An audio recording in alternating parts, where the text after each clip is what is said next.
The destruction of the Ten Commandments monument at the state capitol drew immediate public outrage. Much of it centered on the act itself. But Crystal Tucker, the mother of the man who destroyed the structure, says there is more to the story. That monument, I believe in God, but that monument is a piece of stone. We're talking about a fantastic person's life. That monument can be rebuilt. It can be whatever it has to be, but Michael only gets one life. Tucker says her son, Michael Tate Reed, has been struggling for more than a year after having a major break from reality while attending Victory Bible College in Tulsa. Tucker describes Michael as a devout Christian who hoped to be an evangelist. We were dealing with this in the dark before, but he damaged this monument, and there's so much controversy there that they're shining the light on Michael now, you know? And I pray that this matters, that this makes a difference for Michael, that it makes a difference for anybody that is having to go deal with this. And millions of Oklahomans are dealing with it. Thousands of them end up in county jails like Tulsa's. Many are fighting terrifying demons. Major Shannon Clark is the Tulsa County Jail Administrator. And out of the 1,800 that we house on an average, 600 are on some type of psychotropic narcotic. And that is a minimum number. With 30,000 people jailed here each year, that could mean about 10,000 people locked up here annually suffer from mental illness. Some of those inmates are housed in a restrictive cell block. It is a solitary existence. There is no socializing with other inmates. Food is served through a slot in the door. Cells are windowless spaces with only a cot, sink, and a toilet. Nothing that could be used to harm themselves. The letters MHE are listed by the names of inmates on a chart.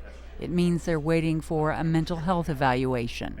The chart also shows warnings for each shift about inmate behaviors. Clark says it's not what employees signed up for. You have to come in here and deal with the people that spend the majority of their day spreading their feces around their cell because that is their form of entertainment. And then a detention officer has to uniform up in all kinds of biohazard gear to go in there and clean it up. That's what they have to do every day in this facility. People urinate on themselves, people are self-mutilators and they're cutting themselves, so you got blood in certain areas. They have to deal with this kind of stuff. Clark says such behavior could be prevented with certain psychotropic drugs which need careful monitoring and can't be given in the jail. Now we have a great medical facility on staff. We have great doctors that really do care for the patients that they treat. The patients that they treat are locked in on criminal charges, so there's a lot of things they can't do for somebody they could do on the outside, or somebody they could do that would be in a hospital setting opposed to a jail setting. There's certain medications we just won't tolerate here at this facility. So there's some things that they just can't give them. Those who are a danger to themselves or others end up in the jail's medical unit. According to the Tulsa County Sheriff's Department, this inmate, like several dozen others, doesn't even know he's in jail. His cell is next to others housing inmates suffering from physical health issues. In another cell for inmates considered suicidal, inmates ripped up the linoleum floor hoping to create a sharp object with which to kill themselves. At any given time, there can be 20 to 30 inmates on suicide watch. Michael Brose is the executive director of the Mental Health Association of Oklahoma. And we're putting them in jail. Really? So this is a big deal, and it's been a big deal. It is a big deal. And, you know, so every day in towns and cities across Oklahoma, every day, there are people who are in an untreated state of mental illness, symptomatic, distressed, troubled at no fault of their own, and they're being picked up by the police, charges filed, and they're being taken to jail. That is going on every day in Oklahoma City. It goes on in Tulsa. James Watkins is studying criminal justice at Brown Mackie College. He hopes to become a probation officer. James understands troubled minds. For 2 years, he lived on the streets of Tulsa, suffering from undiagnosed mental illness. Some people hear voices, and then some people see visions, but they don't hear nothing.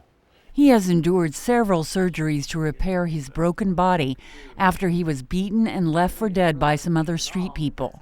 Medical professionals helped him with his mental illness.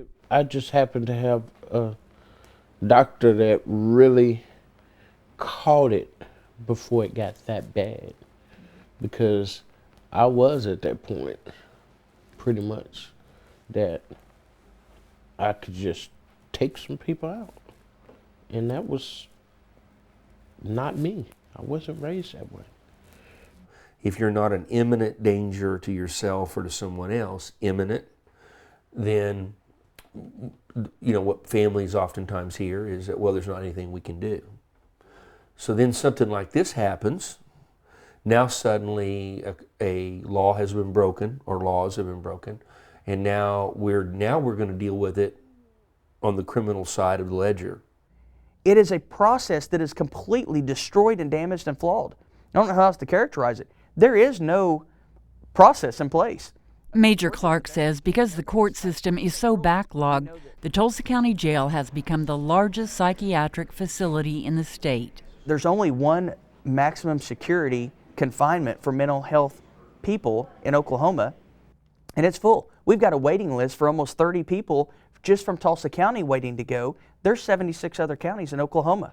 Brose says Oklahoma has the science, the know-how, and models from other states to alleviate the mental health crisis, but the state hasn't done enough to address it.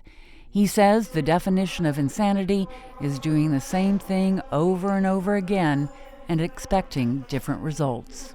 And we need our state leaders to step up. We need, no one entity, even the Department of Mental Health alone, can't address this. We need our governor, we need our senior members of our elected officials to step up and say, look, we've got to bring everybody to the table and figure out what we're going to do.